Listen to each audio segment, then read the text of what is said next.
Thank you so much, Rich, for inviting me here today. It's great to be here. I woke up this morning, and yep, there we go. Let's give thanks for every day.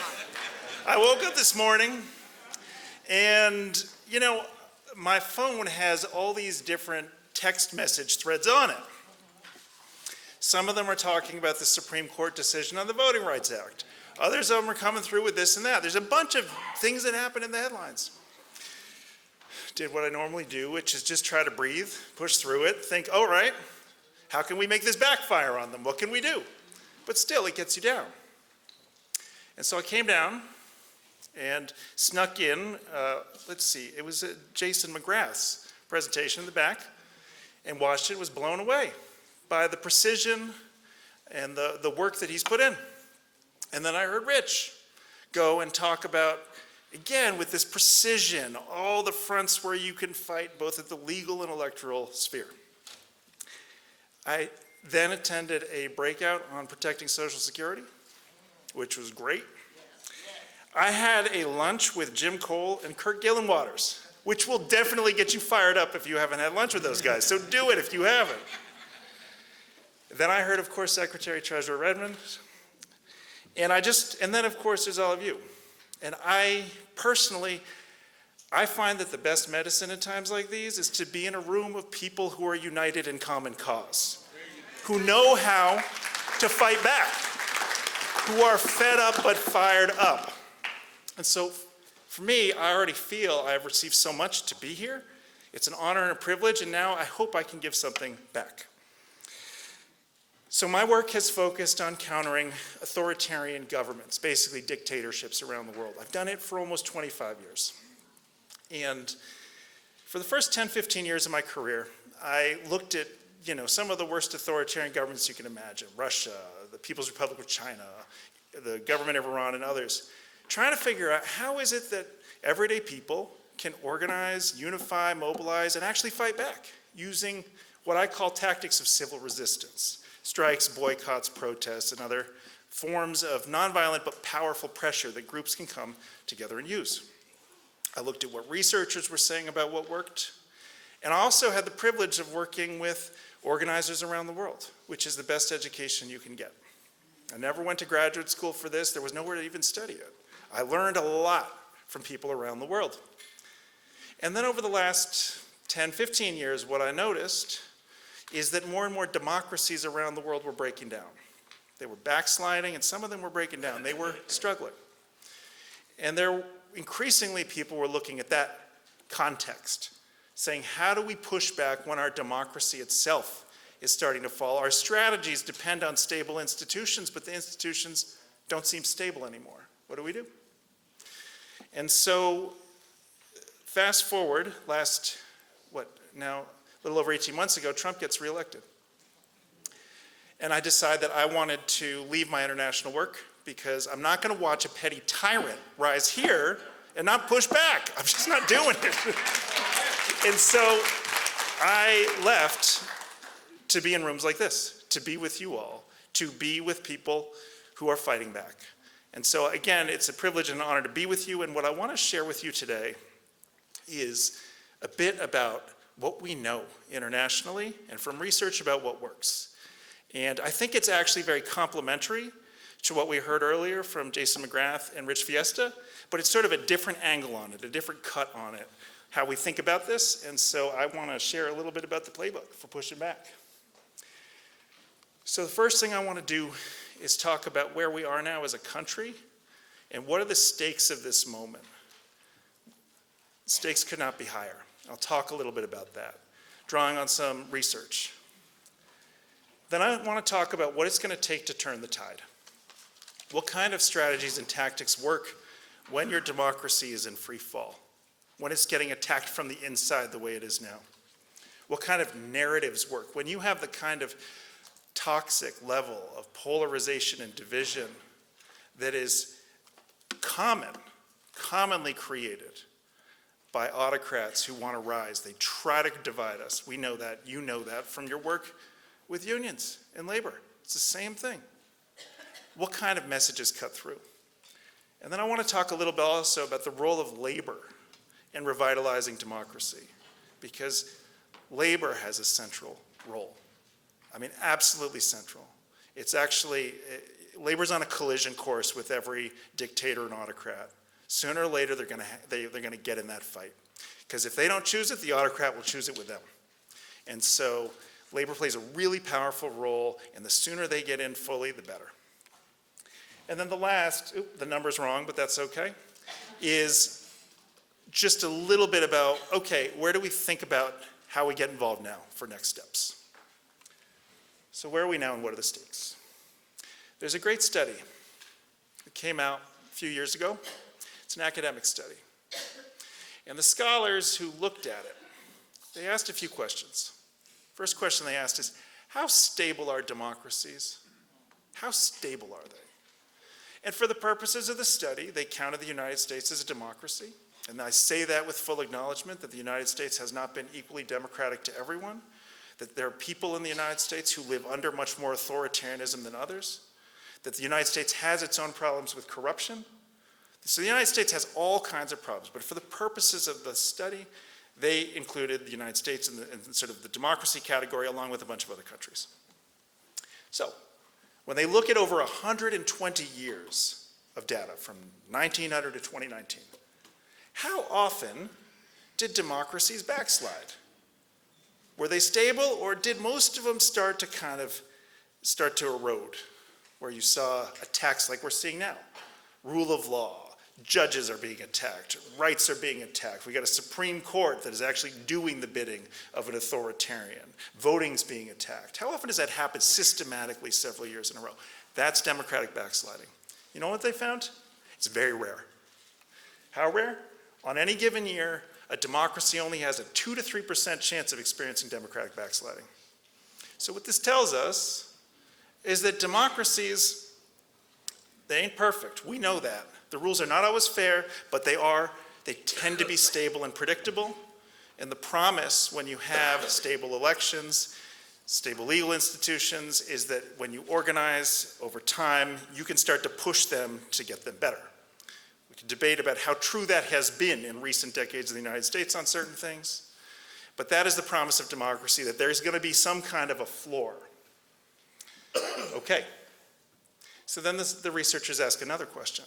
In those rare cases where democracies do backslide, how often do they break down fully into an authoritarian form of government? And this answer is going to shock you, because it shocked me. It shocks everyone that I share it with. You ready? In the rare cases where democracies backslide, they break down about 70% of the time, which is wild. How is this thing that's supposed to be so stable? We experienced it as unequal, but at least stable, suddenly now so unstable. And there's different reasons. I'll talk about a few of them, but the one I'm going to talk about now is that when most people have had the experience of stability, they think that it can't possibly happen, that things have changed. When all you've known is, yeah, things get bad, but then we fight back, and things get a little better, and then they get bad, and then we fight back, and it sort of stays within a range, people think, well, this time is going to be the same way. And the difference is that it's not unless we make it. Imagine if you have been blessed with good health for most of your life. And you start having headaches, you start having fatigue, and you're like, I can still work, I'm still okay, but it'll probably pass. But then it doesn't pass. It gets worse. But you could still work, you could still function, but you're dragging a little bit, but you're okay, you can still handle it. And you start thinking, I'm probably just stressed. Yeah, I probably just need to change my lifestyle habits, get a little more sleep, maybe change my diet or exercise more, whatever the things that have always kept you healthy in the past, you decide you're going to double down on those. Except that doesn't get better, it keeps getting worse. And as your symptoms get worse, you notice that some months are really bad and other months feel normal. It's kind of weird. On the normal months, you're like, was it really that bad last month? It feels fine now, but then it gets bad again, and you're like, wow, this is really bad, but then it kind of gets better. And then it keeps getting worse and worse, and by the time you realize, I have a disease, I'm ill, I'm not right, and I need a treatment. I need something different than the way I've normally stayed healthy. That disease has advanced. That is what democratic backsliding is like. It happens, and people consistently are like, probably overreacting. Or like, that news story last month was terrible, but now things feel okay. And by the time everyone says, wait a minute, we got to do something different. This is like a disease on our politics. It's advanced really far. And we've seen the rules change. We used to think that public opinion would be the thing that keeps a leader in line. They wouldn't do something if it was that unpopular. Is that true anymore? No. You know what is true, though? Well, we know from around the world. Public mobilization is the guardrail against these guys, not just public opinion. So the rules start to change. And so this is sort of how the progression happens. Now, what are some of the symptoms? These are typical signs of the breakdown of democracy. Directing investigations against the critics, check. Regulatory retaliation, threatening universities, law firms, corporations, unions. If you don't do what we won't approve your merger. We'll give you a funding cut. We won't approve this. We won't license you. We want this. We'll attack you in court. Whatever it is, investigate you. Check. Giving license to law breaking. That happened on January 20th last year.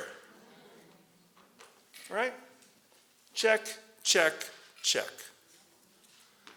And yet there's still many among us, maybe not in this room, but among us, who think, well, I'm not planning on standing up and speaking out, and I got things to take care of, and so it's not going to affect me, maybe it'll pass.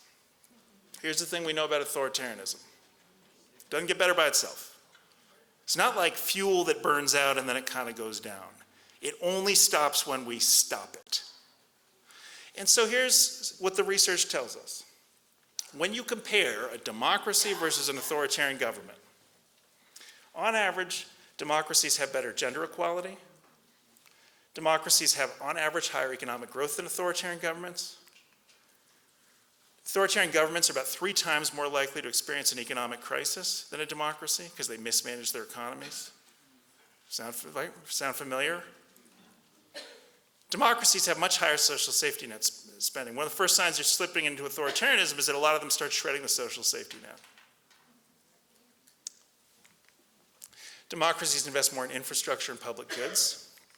Democracies have much better public health outcomes, higher life expectancies, lower infant mortality rates. You know what else, by the way, this is really interesting. You know what else has a boost life expectancy? They found a free and independent media. By one study found that when a country has a free and independent media compared to ones that don't, life expectancy bumps up 1.6 years. Imagine if you had a pill that could give everyone 1.6 years of life expectancy, you'd be a trillionaire. Well, it turns out free media can do that too. Because it keeps people accountable, it keeps the public informed. When it's gone, we miss it. Democracies protect labor rights better, they pay higher wages. They invest more in education systems. They have higher student class time, higher secondary school enrollment. Democracies are much less corrupt than authoritarian governments. On average, they have better responses to climate change. They have much better human rights records. They're less likely to experience a civil war, and they're less likely to go to war internationally, particularly against other democracies. I don't know why when you're threatening Denmark and Greenland, you know you've got it's weird. It's really weird. Not the biggest problem we face, but it's sort of a sign like, wait, that doesn't happen. Now, by saying all this, there is no way I am defending the US social safety net as adequate or our response to climate change or where we are on human rights or corruption. I'm just saying there is no possible way any of these things get better under authoritarianism. It's locked in that these things get worse. Because authoritarianism is basically an everything problem. It starts affecting everything we care about. So even the person who's not yet activated, they will be. They will be. And they're already starting to get activated. Whatever it is that broke through, whether it was the price of gas, a tax on unions, whatever it is, they're starting to get activated. It's going to spread. I wish we didn't have this problem, but it's an opportunity. It's an organizing opportunity. And we got to use it for that. Because if it's an everything problem, that means if you're most concerned with economic justice and labor rights, and you're most concerned with racial justice, and you're most concerned with gender justice, and I'm most concerned about healthcare, and you're most concerned about corruption, and you're most concerned about democracy, we actually have common cause. we can work together differently. So what you see happen is you get these big tent coalitions that start to push back against authoritarians. And that's a huge opportunity. What happens when that happens? Well, there's another study that looks at how often democracies break down but then come back. When that happens, they call it a democratic U-turn. Democracy drops and then comes back. And they find that on average it happens about half the time. I wish that number was higher, but I will take the odds.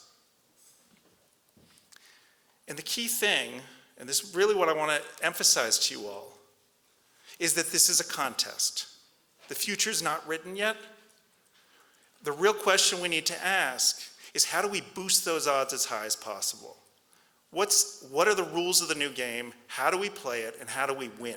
And by the way, when we win, how do we make sure we are not going back to what we had, but going to someplace much better? I'll talk about all of these in little bits. All right, so what's it going to take? So in any contest, there's different players.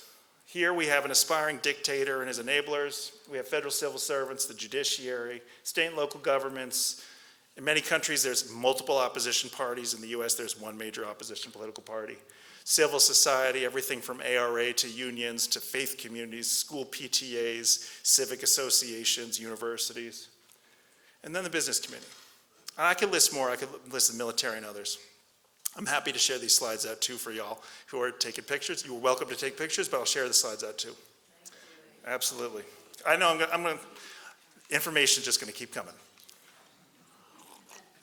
And so, generally what happens when things start really getting bad is you get some subset of groups 2 through 6 that start pushing back.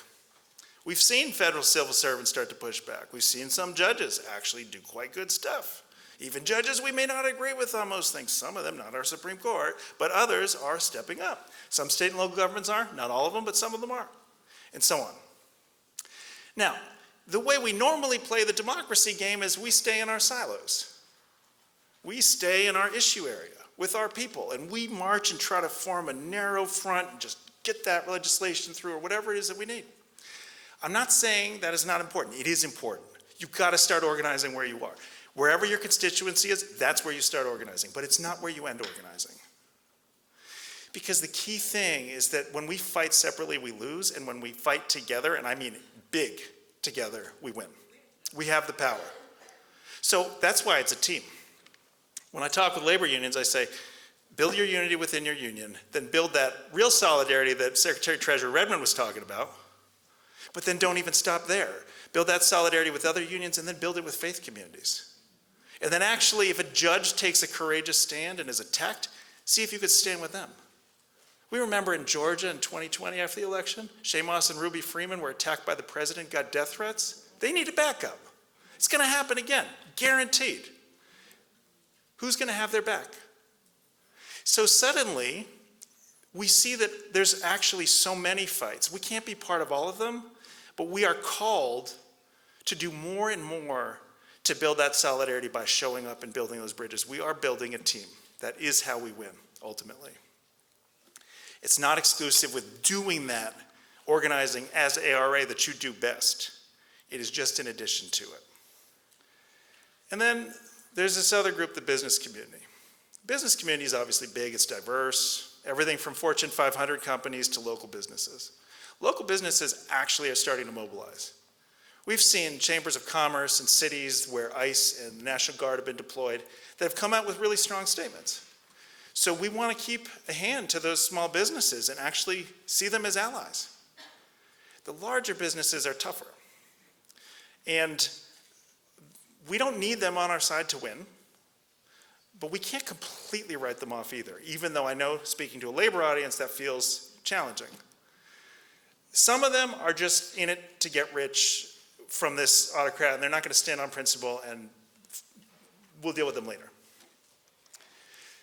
There are some cases around the world where even large businesses, particularly around the issue of election integrity, have come off the sidelines. They normally only do it when you get faith communities, bar associations, sometimes labor, all saying, we're going to come out with this statement, you need to be on it. They rarely move alone, but sometimes they move when we move and make it safe for them to move. And the only reason I say this to you all is that for those of you who feel that you might have that kind of outreach to do, it's not everyone's work to do, it still is important sometimes to keep those opportunities open. They are unhappy about the tariffs. They are unhappy about the attacks on the Federal Reserve. They are unhappy about quite a few things, actually. But they are not organizers like you all. And so sometimes with some nudging, particularly around election integrity, they have helped. Here's a case in Brazil in 2022 when their president, Jair Bolsonaro, who was called the Trump of the tropics, was trying to steal the election down there. I'll share the article with you. Banking associations, manufacturers associations, bar associations, Catholic bishops, all came out with joint letters. It does happen sometimes. So it's a possibility. And what are our goals? I'm going to just lay it out clearly into 3 phases. If I had more time, I'd talk about the autocrats' game plan, because they try to front like they're tough. They're actually not as tough as they front. We know that. They're trying to intimidate us. But I don't have time. We can get into it in discussion if you want. The short version is that I studied political science as an undergraduate. To understand these guys, you need to study criminology, because that's how they think. That is their game plan. It's not creative or sophisticated, but it's brutal. And if you're not used to those kinds of tactics, right? If you're not used to those kinds of tactics, they work. If you're still playing by the old rules, these guys are going to roll you. So, and what we're seeing is organizations that don't have base are vulnerable. They don't know how to play the rules. They have general counsel that's like, sir, ma'am, you should probably avoid risk. Probably just give them what they want. Okay. Guaranteed way to teach an extortionist how to keep extorting you. Safest thing you can do is fight back early and with allies. The most dangerous thing you can do is roll over and think maybe they won't find me. They'll find you. Because everyone gets the test sooner or later. Just if they haven't come for you yet. That's the key thing. It's yet. Everyone gets the test. And the test is, here's the administration, here's the test. We're going to control you or we're going to destroy you. That's it. It's an offer, and they try to intimidate, and the way is you've got to fight back with allies. The sooner you get in formation, do that, the better. Now, so we think about team democracy's goals. I'll just put 3 phases. The first phase, I'll call slow it down. Slow down phase is where we are now. It's from now right up until the autocrat leaves power. And it's unsatisfying. Slow down phase is confusing, feels overwhelming.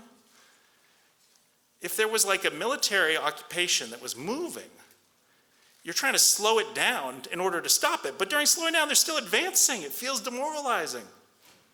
On any given day, these guys can grab headlines and make us feel like we're losing. On any given day, they can do it. That is part of their power. And boy, are they using it because they want us deflated. So in the slowdown phase, we're not just keying off the headlines. That's the way we used to play democracy. Are we getting good headlines? How's our legislation doing? It's great if we can get it. And again, this is not mutually exclusive with what Rich is talking about earlier. You have legislative priorities, you advance and you push, and you have the power to get those. But there are other measures we're going to look at for success too. Because in the process of fighting back, the measures we have to look at is in the process of fighting back, whether we won or lost, did we get more powerful? In the process of fighting back, did we build unity? Did we increase our alliances? Did we increase participation and on-ramps for more people to join us? When they attacked, did we make that backfire against them? When they attacked, did we actually use it to get stronger? I'll give you an example. One of my friends is an organizer in Washington, D.C. I'm from Maryland, just north of D.C. That's right. Yeah, Maryland. So my friend organizes Free D.C. Free D.C. they organize over all 8 wards. They are very much about D.C. independence, D.C. statehood, and D.C. protection. You know, when they announced the National Guard deployment in D.C., sign-ups for Free D.C. went up 20-fold. That's backfire. Headline looks bad, internal measures quite good. We're going to build power off of this. This is how we need to be thinking on everything. How do we make it backfire against them? When they attack, we use it to get stronger. We can't do that if we're primarily just relying on institutions that aren't working that well for us. We're going to push those institutions, but it is an organizing opportunity. Okay. And that leads us to the next, which is the stop it phase. This is where the autocrat actually leaves power. Generally, you saw that statistic I gave about U-turns, they happen half the time. Most of the time, they leave through an election. And they don't like to leave when they lose. Surprise, surprise. They'd like us to forget. Who remembers 2020? Exactly. They're not going to do the exact same playbook, but we already see them lining up. And I tell you, I've watched guys like this do this kind of stuff around the world for decades. It's not, it's very clear. So, what enforces election results when they lose? Well, number one, you need candidates to run good campaigns. And you need high turnout. That matters. And I got a few recommendations for candidates that I'll make later. It's not just about affordability, even though that is critical, but there's more that I think they should be talking about. And what we know actually changes things is mobilization. When people exercise their First Amendment rights, when autocrats start trying to subvert elections, if we continue to mobilize, and afterwards, what has honestly saved it in other countries has been people who are willing to escalate to strike, escalate to boycott, escalate to what we call non-cooperation. There are many cases where actually autocrats have tried to steal a result. People say, not this time, we are gonna strike, we are not accepting this. And when I say strike, it's not mine to tell anyone else that is their responsibility to take on. I'm just describing what has happened in other countries and worked. And that is a capacity and a muscle that we know can be built. And that leads us to the third stage, which is not go home after the next election. That's old democracy rules. This is new. Because we can't go back. We cannot go back. When I have looked at countries around the world where the opposition political party wins, and usually if they win, they get a big mandate. They get like big turnout. Everyone hates the autocrat. The opposition party's like, hey, they voted for us. It's like, not really. They voted against that guy that they hate. And if the opposition party doesn't deliver, like really deliver in 2 to 4 years, they get kicked out. And they're always shocked. But it happens again and again and again, and it will happen again. And so this is not the time to go home. This is actually the time where you keep organizing. Has to be. Has to be. In fact, there's a nice little study that shows that the more working people continue to mobilize after an election, the greater the gains in democracy afterwards. So it is important to think of this as another phase that we build to. And so just briefly, what works in terms of what we know, we have our institutional options. We continue to use them. They are very, very important, even if they're being attacked. And then we have these semi and non-institutional options, use of the First Amendment for various kinds of powerful nonviolent pressure. And there's a little bit of research about what works. I'll share it with you, and then I'll share a couple case examples. So there's a study that looked at what happens when democracies just try to counter an autocrat like Trump through institutions, just relying on elections and the legal system and no mobilization. You know the chance of success of stopping? 7.5%, 7.5, when you don't have a broader movement. So institutions by themselves are not enough. And labor movement knows better than anyone that you need to use your First Amendment rights. Use it or lose it. Here, in this kind of case, they actually come more and more to the center of our politics. They're not something at the side of elections. They are now at the center of how we fight. Because when you have a civil resistance movement, what the research has found is that actually you stop these guys 52% of the time. And I know that not everyone here necessarily sees yourself as protesting. That's fine. Every movement has lots and lots of support roles. There are many faces of activism and organizing. You all know that. I mean, seriously, military, for every frontline troop, there's 9 others in logistics and support. So we all have a role to play. We all have networks. We all have skills to offer, whether we are on the front line or not. And we've seen it. You couldn't get Musk out of DOJ for a court order. Are you kidding me? What got them out? Let's not expect them to declare our victories for us, but we know what got them out. Right, exactly, Tesla takedowns. Avello Airlines, Ice Air, they had a contract that was estimated $150 million to deport people. People organized against Avello, got that contract dropped. They dropped it. People put pressure on state legislators to withdraw fuel subsidies, and they did a consumer boycott. Avello pulled out. We saw it with Jimmy Kimmel. Now, I'm not a huge Jimmy Kimmel fan. I think he's funny sometimes, but I do care about the First Amendment, though. And I don't want a president being able to say who gets to stay what. And everyone's got to be afraid they're going to lose their job if they say something. That's what this fight was about. So when Brandon Carr, the head of the FCC, says we can do this the hard way or the easy way to Disney, I know. We all know guys like that, right? Yeah. What happens? We saw SAG-AFTRA, we saw Writers Guild both step up with statements. We saw organizers move quickly into action, I mean quickly, within hours, calling people to boycott Disney and Hulu.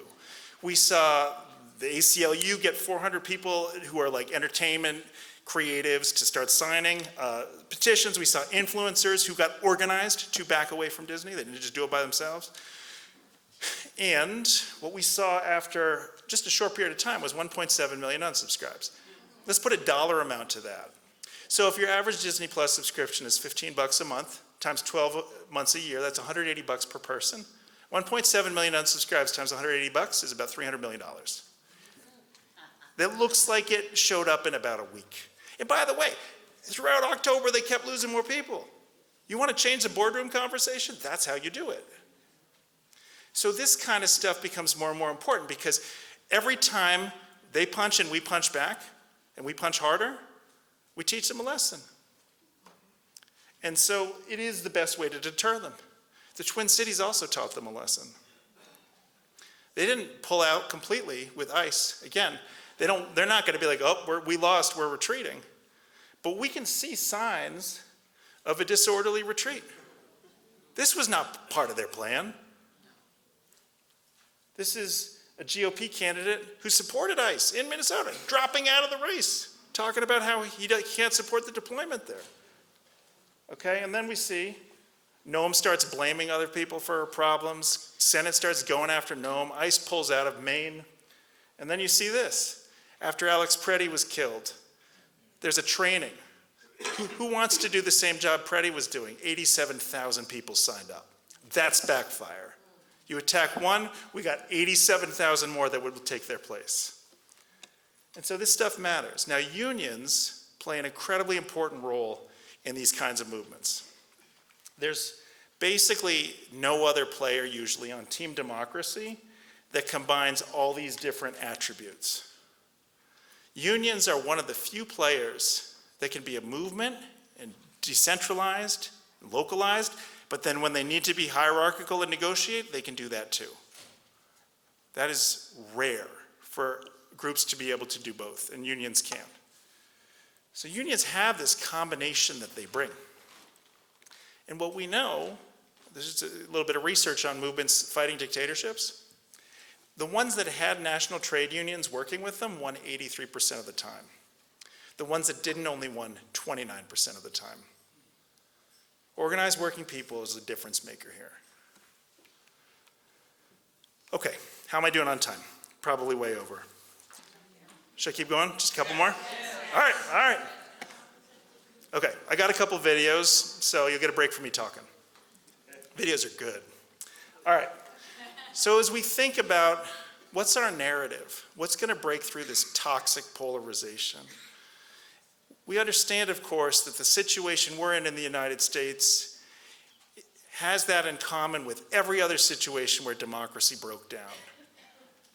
Someone who wants to be a dictator or an autocrat will always try to divide the population. Look at his statements. Every single one names who should be hated, who the other group is. The woke this, the radical this, the left this. He always names it. He's literally trying to create in people's minds a neural pathway between us and them. And every time he says it, it gets activated. That's the neuroscience of what he's trying to do with his constant naming. He's trying to reinforce it. And so we face this challenge. Do we play into this existing polarization? Red, blue, red states, blue states, urban, rural, all that. Sometimes groups do. Sometimes they get a little boost out of it. Sometimes it backfires. But it doesn't really change the deeper division that allows authoritarianism to thrive. The alternative, people say, well, maybe we should do depolarization, try to bring people together from different backgrounds. That is valuable and important up to a point, in my view. And so talking about how we're not just a red America or blue America, the United States of America, is important. Talking about what we have in common is important, but it's not the end. Because when people are angry and you're just trying to depolarize them and bring the temperature down, it's not a mobilizing strategy. It was when President Obama used it in 2007 and 2008, but it was a very different time. And so now we have the third option, repolarization. And in repolarization, what we're trying to do is say people are angry. We're not going to try to get them to be less angry, but we're going to try to shift the axis, shift that line of polarization away from red-blue. Whatever Trump's trying to do to us, we're going to shift it differently.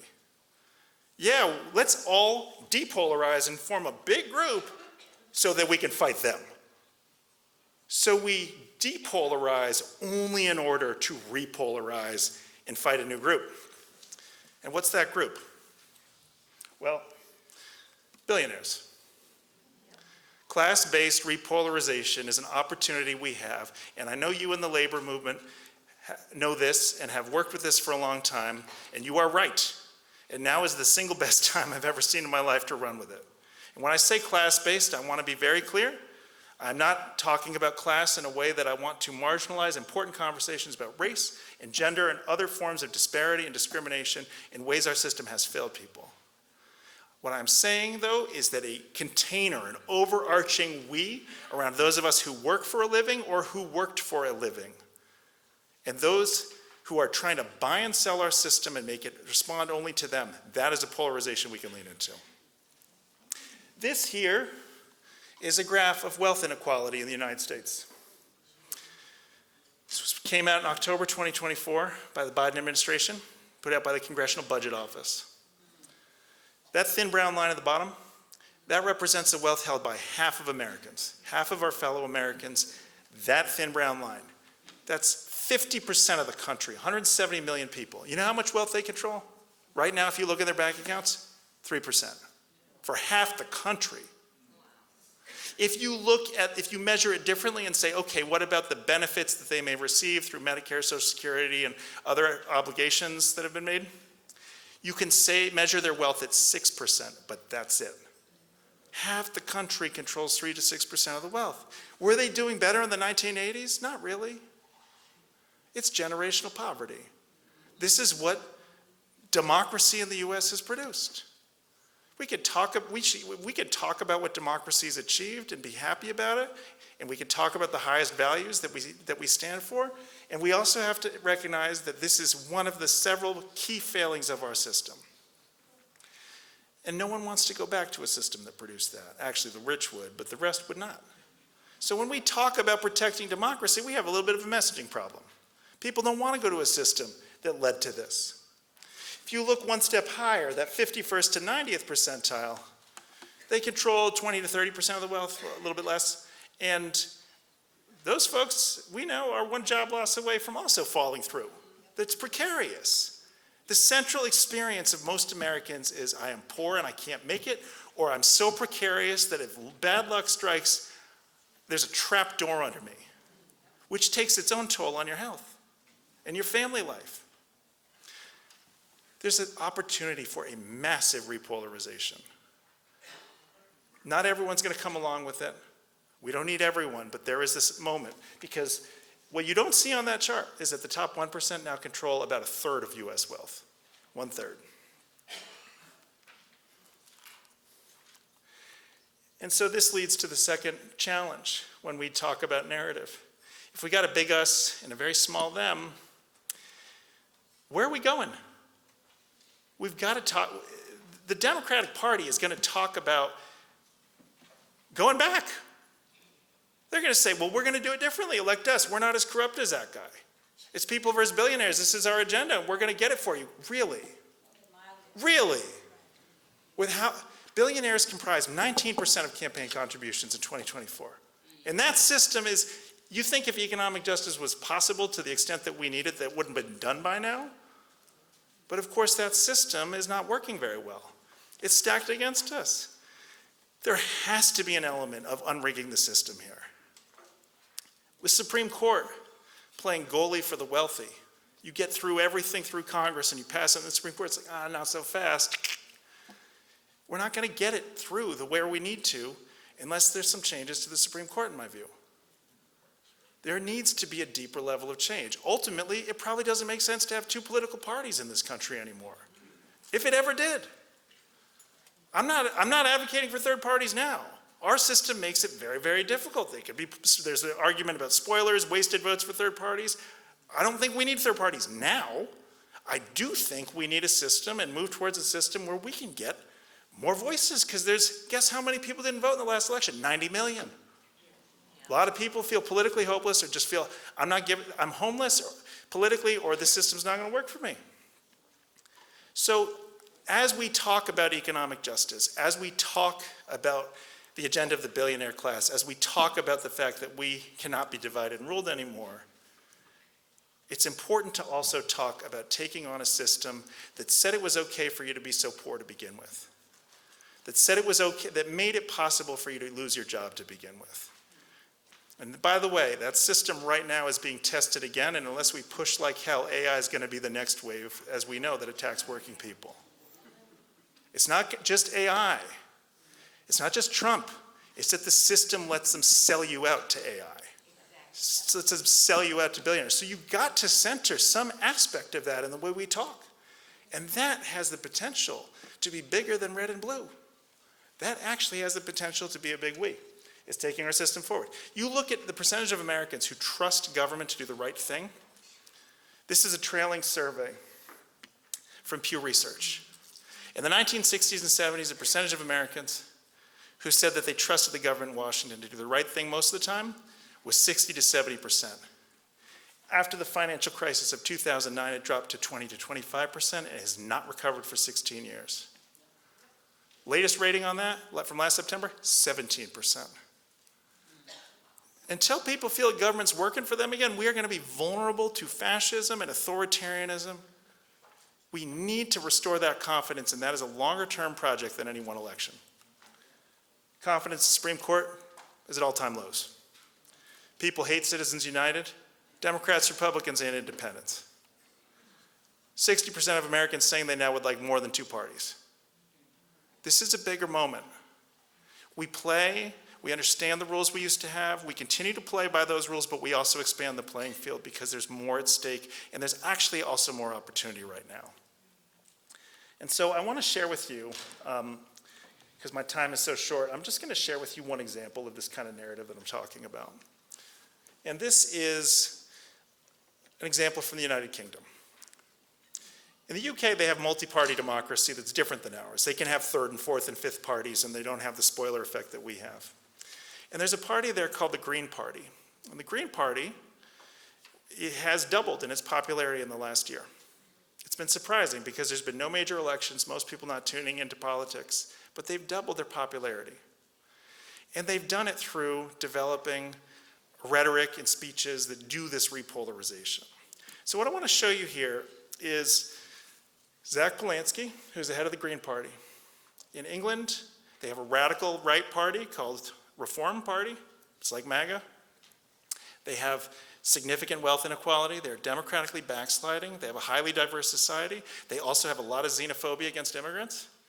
And Polanski's trying to cut through all of that and build a big we so we can fight the folks who are really trying to keep us all down. And so I want to share this ad as just one example of how this kind of narrative works. I met a man recently. Said he wanted to stand on a beach like this one with a gun and shoot the people coming across on small boats. Said it like he was just talking about the weather. The worst bit, wasn't even that shocked. Because it's this obsession that has gripped the country. The boats, the boats, the boats. Yet something doesn't add up. Our NHS is crumbling. Our wages are frozen. Our rents are obscene, and our rivers are open sewers. And all those in power can do is blame the boats. Labour repeats it like it's gospel, this idea that there's no money left. And then they stoke racist narratives about strangers destroying everything. Well, I call bullshit. Where do we draw the line? On the lies, the scapegoating, the idea that there's no money left in this country. There is plenty of money, more than ever, just not for us. Since COVID, there are more billionaires than they've ever been. And whilst their wealth doubled, ours has been stripped away. So no wonder people are angry. Because while we feel the walls are closing in, the elites, they got to work. They flooded Westminster with lobbyists. They made sure that Farage was on every TV program going, day in, day out, telling the same lies. Because where do you think these stories come from? All this time they've been pointing at the small boats, telling us they were the people to blame. But the problem this whole time was the super rich and their yachts. People will say, what does this have to do with the Green Party? Aren't you lot all about trees and nature? Well, yes. Defending nature is vital. And this is about human nature. The man who wanted to go on a beach and shoot people, he wasn't born like that. The same system that is poisoning our rivers is poisoning our minds, all of us. And we have to draw the line. We have to change the system, not just so we can survive, but so we can all thrive. That's the Green Party I want to lead. We do not have a moment to waste. Join us. Let's hold that line together.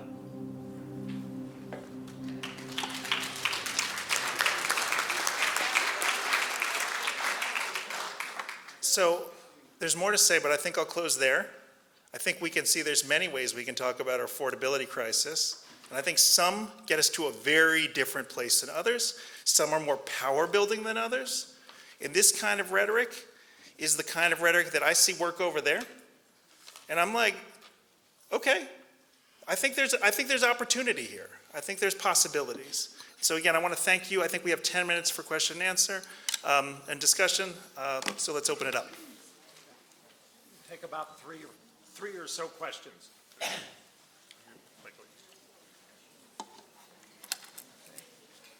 you can keep it short. I think it was a real good presentation, Kurt Gillenwaters. I think what you've done here, Hardy, is you've woken everybody up here to the fact that we are the targets. And I think that's part of the message that we need to go back. The aspect of building the coalitions. I don't think a lot of people that came up here this week was expecting to hear a presentation like this. But I think with all the information that we've had before we come here to just now, this right here is the last one to really open our eyes over. It's time to stand up and fight back. Thank you. Yes. Hi, thank you for speaking with us today. I wanted to ask if you think that an intermediate measure between our two-party system and a future multi-party system might be expanding ranked choice voting, which some states are doing, so that you don't feel like you're voting for a spoiler or taking strength away from who might win or who might be the least worst. Yeah. So I've been looking at different options, and I don't yet have an opinion on like which one I think is best. I think ranked choice voting definitely holds some promise. I think anything that gets us out of this like basically non-competitive two-party system is a move in the right direction. Another move that could be made would be what's called fusion voting. For those of you who know fusion voting, it basically allows, Working Families Party does it. I won't go into too much depth, but basically it allows a party, multiple parties can nominate the same candidate. So for example, Working Families Party in New York State can nominate a candidate, and so could the Democratic Party. And then that candidate would see how many people voted for them on the Working Families Party ticket, which at least would have them see how much of their support was coming from that issue set versus traditional Democrats. Another example would be the ability to make multi-member districts to deal with gerrymandering, which I also think is a good thing that could be achieved legislatively. I think ultimately our Constitution in many ways is out of date and out of touch, and it still reflects basic inequalities that were baked into it when we created it. But I'm looking for things that we could actually do legislatively, short of constitutional change, and I think ranked choice voting should definitely be considered. Yep.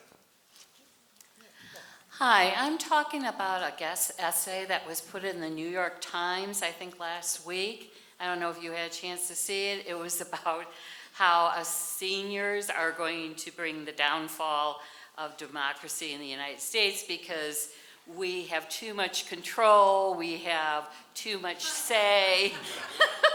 And I mean, he went on and on and on to talk about how we are bringing about a different kind of democracy, not an autocratic democracy, or an autocratic government, but a government controlled by our needs, and that our needs have overweighed all other groups in the United States. So I'm just curious if you had heard about this New York Times. I didn't see it. Now I want to look at it. Yeah, go look at it. People are always trying to get clicks. Yeah. What I'm seeing in this room is not that. What I'm seeing is the Right. opposite. And so, no, I mean, I can't comment until I've read it, but so far I can tell you I don't agree. And it was by Samuel Moyne. It was Oh, Samuel Moyne, yeah. Yes. Do you Okay. know of him? A little bit, Okay. yep. All right, one quick last question. Greg Morrow, California Alliance for Retired Americans, SEIU, Local 10 to 1. I'm the retiree council chair for about 1,700 members. Excellent presentation, and I must compliment the board of ERA. Everything that we've had today is excellent and outstanding, and I want to build on that. Questions I have is, what about, how do we, disallow or allow presidents, say, to pick Supreme Court justices? And they could do that, but should there be term limits like 20 years, 25 years? Same thing with Congress. Like senators now, like maybe limited them to 6 years terms, that's 18 years, and then change the representatives from 2 years, which they don't have to keep running for re-election every other year, to maybe 6 3-year terms to equal the same thing as senators. I mean, I just don't know whether we can even get that passed through a constitutional amendment because it requires so many of the states to ratify. So it presents a dilemma. The people want change, but our system won't allow that. Amen, I hear you. It is a huge problem, and there are structural reasons why we are where we are. They are not the only reasons we are where we are, but there are structural reasons that are baked in, frankly, from the founding, that have kept us from moving. When we look at the way that so back in the 1800s, U.S. was seen as, trying to advance democracy at a time when most other countries were not. The U.S., of course, was not democratic either in that time, but still it was starting to develop institutions. Other countries were still monarchies. And so when other countries said, oh, let's try what the U.S. is trying, they actually copied a bunch of our systems. They had an upper house of parliament. The UK had a House of Lords. They had something like the Electoral College that we have. They sort of were like, we're going to try democracy, but we're going to put all these ways to short circuit the will of the people if the people come to a conclusion we don't like. Right, the popular vote in the Electoral College. Okay, so all of those countries that adopted democracy based on what the U.S. had, they all reformed those systems. Not a single one has an electoral college anymore, not one. Most of them weakened or got rid of their upper house of parliament because it doesn't really make sense that California and Texas have the same amount of senators as Wyoming and Vermont. It doesn't make sense that we have lifetime appointments for Supreme Court justices. Most other democracies don't do that. In fact, a lot of other democracies got rid of the way that we do judicial review. In other countries, the Supreme Court reviews legislation before it's passed. So we don't have to do this whole thing that we do here. If it passes, it's law, done. The Supreme Court weighed in before. And so term limits, shifting the unbelievable way that we've got gerrymandering, like there's lots and lots of ways that our system is structurally weak. And one other. Of the 6 conservative justices on the Supreme Court, 5 of them were nominated by presidents who lost the popular vote. That's Bush won. This is not a legitimate court in my view. They are legitimate under the law. The rules were followed. But this court doesn't speak anywhere near for like the basic legal interpretation that reflects the democratic will of the country. Right, thank you very So much. I affirm your point, and sorry, I get fired up when you talk, like you could see, like years of wanting to talk about this with people. But I will say this, regardless, now look, you all know how to do one-on-ones. You've done many one-on-ones. I'm not giving you one-on-one talk, necessarily. I think the broader point where we need to go with people is not a laundry list of specific reforms. I think the narrative and mandate delivered in the next election has to just be, not just get rid of Trump, but the system has to change. And having that be the interpretation of the election is one step we can all take. So thank you very much.